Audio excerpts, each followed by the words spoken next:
Okay, Coach Held, as you can see, is here, so we'll start with him. First question, Sean Callahan, Husker Online. Hey, Coach.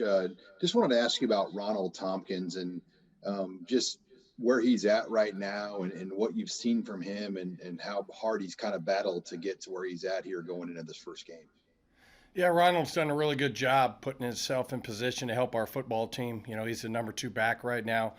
We feel confident in his ability to go in and make plays for us. It's been a long journey for him, but he's been able to fight through a lot of stuff, obviously, to get to this point. I know he's really excited.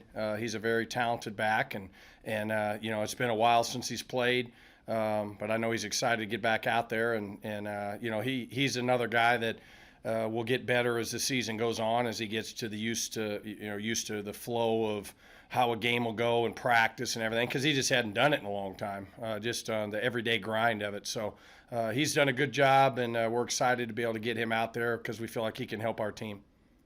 I know in the past you've rotated different backs. I mean, do you have a plan like that, or with Dedrick's experience, would you rather just kind of keep him hot and ride him as long as you can in most games? Yeah, I mean, Dedrick's got to be ready to play a lot of snaps. There's no doubt about it, and he's preparing himself to do that. The good thing is we do have guys, more depth this year than we've ever had since we've been here. We're preparing as many guys as we can, because you just never know how the season will go with, if a guy's out because of COVID or for whatever reason. So the more guys you have, the better. But Dedrick knows he's got to be ready to be the bell cow and the workhorse. But we're going to have other guys ready with Ronald and Ramir and Marvin and Cooper Jewett. 24/7 Sports, Brian Christopherson.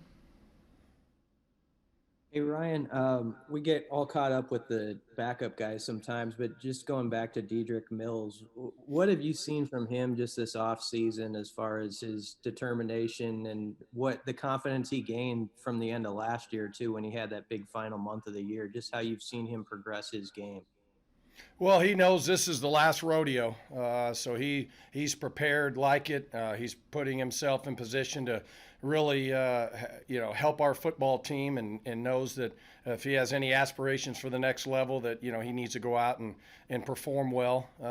He's obviously not worrying about that, but he wants to do everything he can to help our football team, and he's just gotten better on the details of each play, being able to understand where the ball can hit. So when you look at, again, from where we were at the beginning of last year, you just look at the Colorado game, there's a couple cuts he missed that if he would have hit on the backside of that, would have been huge plays. He made them later on in the year. It just takes some time for guys to get used to it, and so he's been able to get a lot of reps, and he's ready for the workload that he's going to be presented this year.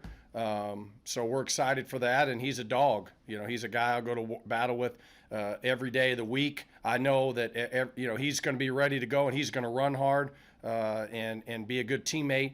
And so we're excited to get on that plane Friday. Thank you. Take 2 or 3 more here for Coach. Parker Gabriel, Lincoln Journal-Star. Hey, Ryan, what specifically has Ronald done from a skill set wise? I know you guys love his talent, obviously, coming out of high school, but what style of back is he? What do you expect him to do when he's on the field? Well, he's a slasher. He's got the ability to make cuts.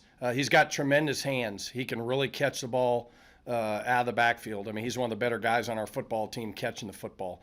So he gives us a nice, 5-tool player that can do a lot of different things. But again, this is going to be his first action in a long time. So, very similar to DEdrick, he's going to get better and better and better as the year goes on, just because of getting used to, where everything's going to hit in our offense, and being able to see the signal and line up and, understand all the different concepts. I'm not going to put more on him than need be, but, we're excited he's going to be able to help our football team. And like I said, he's going to get better as the year goes on, as each week, moves forward. How do you walk that line, just as a quick follow-up, between, obviously, you start out with 2 of the best teams in the conference. There's no non-conference season. So with a guy like that who hasn't played in a long time, between understanding that it's not going to be perfect right off the bat, and also, believing in what he can give you. I mean, I guess you have to play to get experience, right? Yeah, no doubt. And obviously you go by practice as we prepare. Obviously games are different than practice, but the preparation is what you can go by, and the confidence and the film study and him taking notes in meetings and paying attention and all the different things that goes into preparing for all these games. Obviously we got a tremendous challenge ahead of us. We're excited. We're embracing that. And I know he is as well. But again, I'm not going to make it bigger than what it is for him. We're excited he's going to be able to help our football team. And like I said, I think he'll get better as the year goes on. But I have high expectations for Ramir and Marvin and Savion and Cooper Jewett as well, because those guys got to be ready to play in this season. Okay, we'll take two more. Sam McEwen and then Michael Bruntz. Sam, go ahead. Hey Ryan, what role do you play in coaching the special teams? I feel like in the past you were sort of working with some of the returners. Is that still the case? And what are you seeing in the special teams group that you're overseeing? Well, I oversee, or I help Coach Rutt more with kickoff return, but I have a role in all the special teams. So on punt, I have a certain side that I work with. On punt return, I have certain numbers that I work with. On kickoff return, I still have a certain side that I work with, but I help Coach Rudd oversee it. And then kickoff, I have certain numbers. All of us coaches are involved heavily in special teams. We don't just put it on Coach Rudd.